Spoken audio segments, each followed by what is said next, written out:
발표를 하다가 내가 관중석을 딱 봤는데 누가 고개를 푹 숙이고 있었다. 자, 그러면 어떻게 생각을 하나요? 사회 불안이 있는 분들은 재미없나 보다. 내가 또 지루하게 했나 보다. 내 발표는 원래 항상 이렇지. 이렇게 부정적으로 해석을 하게 됩니다.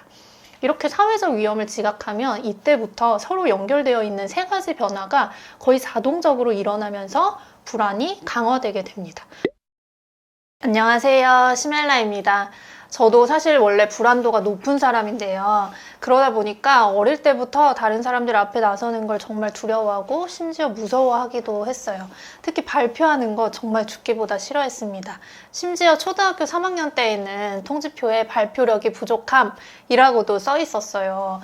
이때 저처럼 타인과 상호작용하는 사회적 상황을 두려워하고 회피하는 걸 사회불안장애, 사회공포증이라고 하는데요. 오늘은 여기에 대해서 말씀을 드려보려고 합니다. 타인의 시선을 너무 많이 의식해서 힘든 분들께 오늘 도움이 되는 이야기를 드려볼게요. 저 시멜라는 홍대에서 한의원을 운영하는 마음치료 한의사입니다. 먼저 사회불안장애에 대해서 정확한 진단 기준을 말씀드릴게요. 첫 번째로는 한 가지 이상의 사회적 상황에 대해서 현저한 공포나 불안을 느껴야 합니다. 사회적 상황이라는 거는 다른 사람들이랑 대화를 하거나 낯선 사람들과 미팅하는 일과 같이 일상적인 상호작용 상황, 또는 다른 사람들이 보는 앞에서 음식을 먹는 것과 같이 관찰당하는 상황, 또는 연설이나 발표를 하는 것처럼 다른 사람 앞에서 어떤 수행을 하는 상황을 말합니다. 이런 사회적 상황에서 공포나 불안을 느껴야 되는 게 첫 번째 진단 기준이고요. 또 두 번째로는 이러한 사회적 상황에서 다른 사람들로부터 부정적인 평가를 받거나 나의 불안한 증상 때문에 무시를 당하거나 혹은 다른 사람들한테 피해를 줄 것 같은 두려움이 있을 때 진단을 내릴 수가 있습니다. 이러한 두 가지 조건이 6개월 이상 지속될 때 사회불안장애로 진단을 하게 됩니다. 사회불안장애는 생각보다 흔한데요. 불안장애가 있으신 분들이 이 사회불안도 함께 있는 경우가 많죠. 그런데 보통은 이 사회적 상황을 회피하고 적절한 치료는 받지 않고 그냥저냥 사는 경우가 많아요. 어떤 식이냐면 그냥 발표를 안 하고 다른 조원한테 미루거나 모임 같은 거는 그냥 피한다거나 하면서 사는 거죠.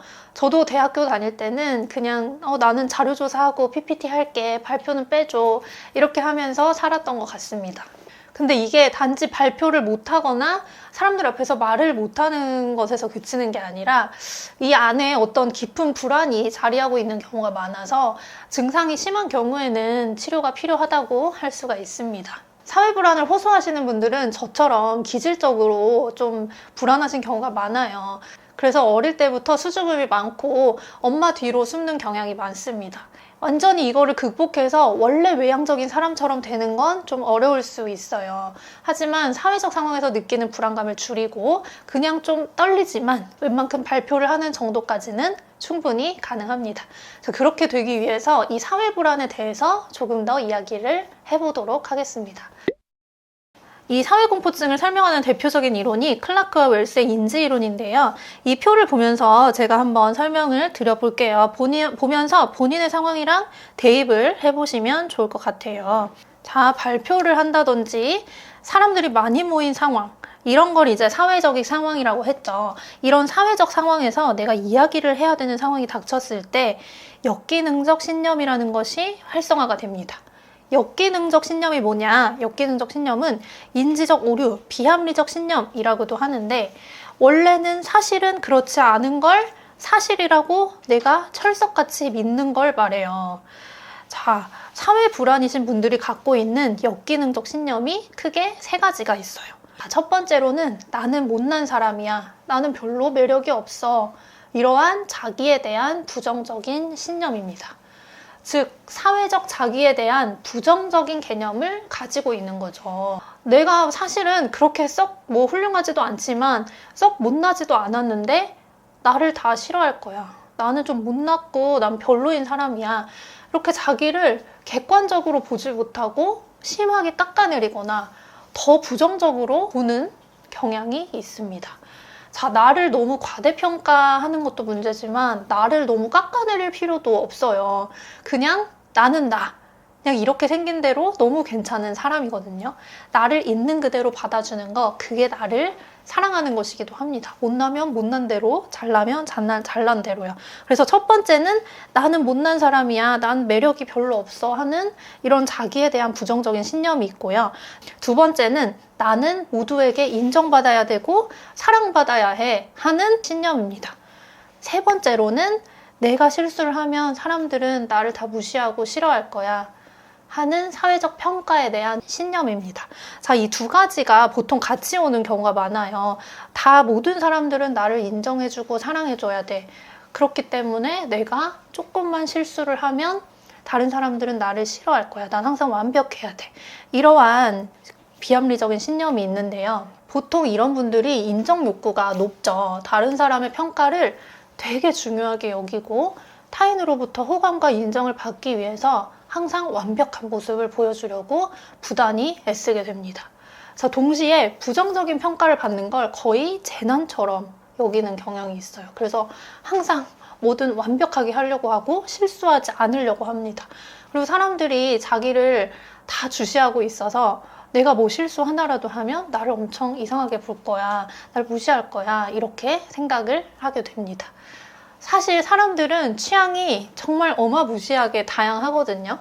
나를 좋아하는 사람도 있으면 싫어하는 사람도 있고, 나에 대한 좋은 평가를 하는 사람들이 있으면 별로 안 좋게 평가를 하기도 해요. 근데 나를 좋아하는 사람은 내가 욕을 하고 뭐 저리 가라고 해도 그냥 끝까지 나를 좋아하고, 나를 싫어하는 사람은 내가 아무리 잘해줘도 날 싫어해요. 자, 양희은 선생님께서 그러시잖아요. 그러라 그래. 걔는 그냥 그러라 그래. 이렇게 말씀하시잖아요. 이런 태도가 좀 필요합니다. 아니, 그 사람들이 나를 싫어한다고 해서 뭐 별로 큰일이 안 나요. 내 모습 그대로 살아도 괜찮습니다. 그게 더 나를 빛나게 해줘요.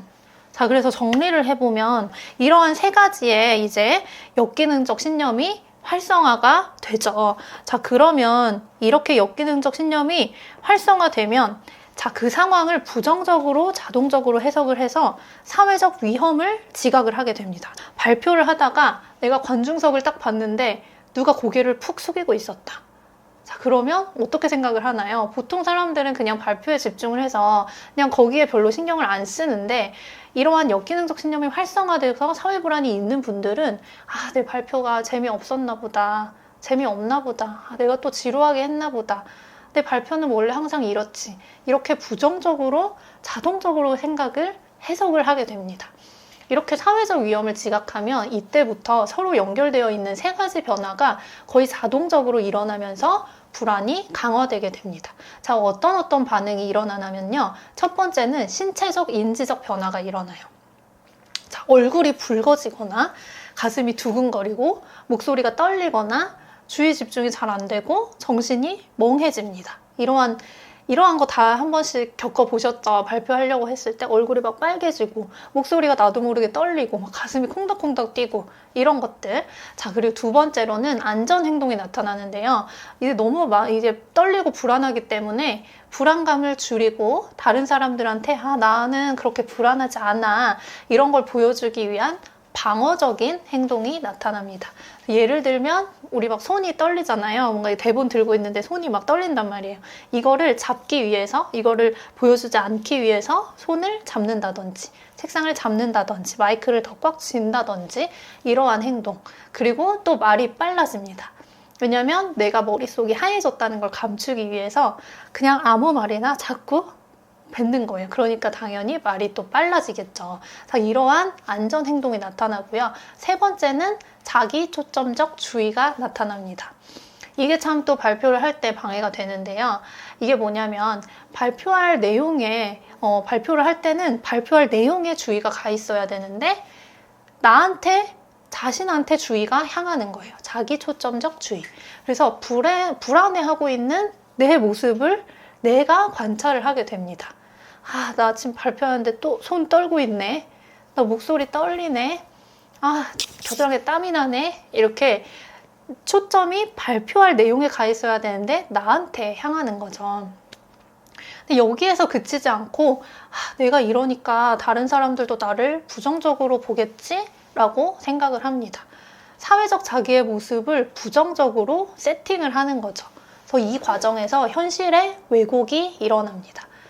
그러니까 내 손이 미세하게 떨린다고 느끼면 다른 사람들도 이걸 미세하게 떨린다고 생각을 하면서 다른 사람들도 나를 부정적으로 생각하겠지, 이렇게 잘못된 판단을 하게 된다는 거죠.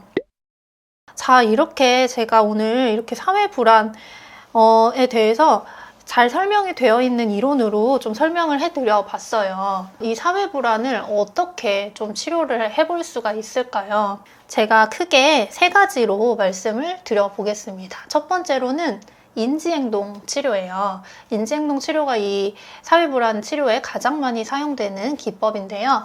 앞에서 쭉 설명드렸던 인지적 오류, 그리고 비합리적인 신념들, 이런 것들에 대해서 이게 왜 오류인지, 왜 비합리적인지를 따져보는 겁니다.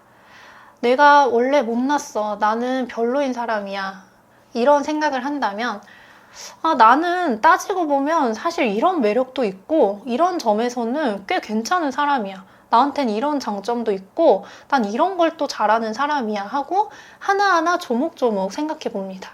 그리고 사실 우리가 모두에게 인정받고 사랑받는 건 사실 불가능해요. 앞에 말씀드렸듯이 누구나 호불호가 있고 그리고 꼭 인기가 많을 필요도 없습니다. 자, 인기가 많으면 좋을 것 같지만 인기가 많은 사람은 또 그 많은 사람대로 고충이 심해요. 그 인기를 유지하려고 또 얼마나 많은 노력을 하겠습니까? 자, 이런 것들은 저의 의견이지만 여러분들이 이걸 스스로 한번 생각을 해보셔야 돼요.